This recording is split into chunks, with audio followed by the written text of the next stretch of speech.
Hi friends, Gujarati ફૂડીમાં તમારું સ્વાગત છે। આજે આપણે એક એવી રેસીપી બનાવવાના છે જે તમે ઉપવાસમાં ખાઈ પણ શકો અને તમે ભગવાનને ભોગ પણ ધરી શકો। તો આજે આપણે બનાવવાના છે શિંગોડાના લાડવા।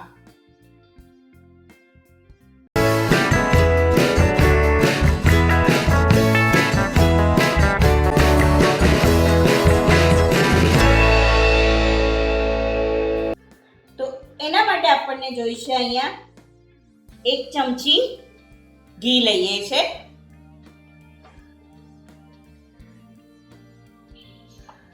ઘી ગરમ થાય એટલે આપણે એમાં 1 કપ શિંગોડાનો લોટ એડ કરીએ છે।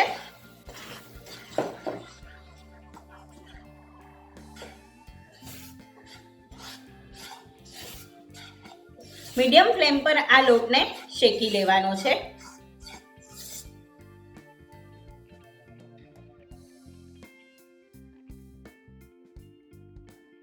અત્યારે આપણે ઘીનું પ્રમાણ ઓછું રાખ્યું છે,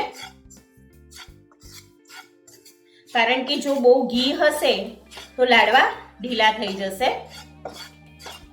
મીડિયમ ફ્લેમ પર આપણે શિંગોડાના લોટને શેકી લેવાનો છે। તમે જોઈ શકો છો લોટ સરસ શેકાઈ ગયો છે। હવે આપણે ગેસને બંધ કરી દઈએ અને આ લોટને એકદમ ઠંડો થવા દઈએ છે। શિંગોડાનો લોટ ઠંડો થઈ ગયો છે। હવે એમાં આપણે 1 કપ શીંગનો ભૂકો લઈએ છે, 1 ચમચી એલચી પાવડર લઈએ છે,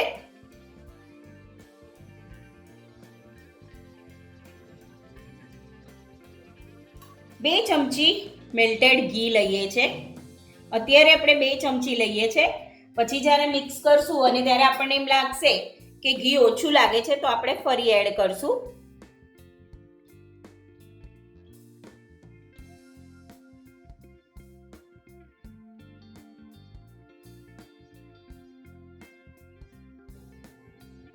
હવે એમાં આપણે 5 કપ સાકર એડ કરીએ છીએ, પીસેલી।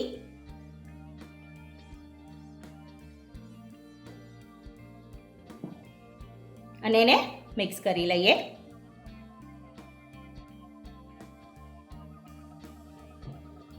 અત્યારે આપણે અહીંયા શિંગદાણાનો ભૂકો લીધો તો તમે એની જગ્યાએ કાજુનો, બદામનો, અખરોટનો કોઈ પણ ભૂકો લઈ શકો છો। એકદમ સરખું મિક્સ કરી લેવાનું છે।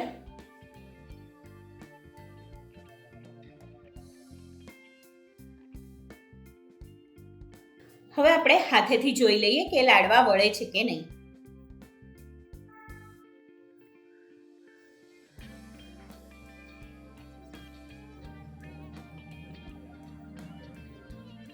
લાડવા સરસ વળે છે એટલે આપણને ઘીની જરૂર નથી। હવે આપણે આના લાડવા વાળી લઈએ।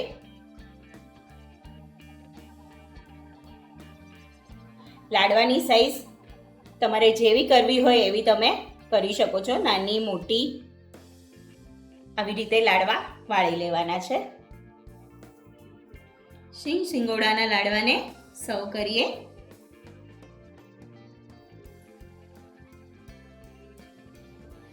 તો તૈયાર છે શિંગોડાના લાડવા।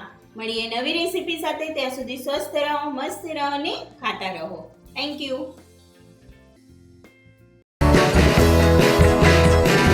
લાઈક કરો, શેર કરો, સબસ્ક્રાઇબ કરો।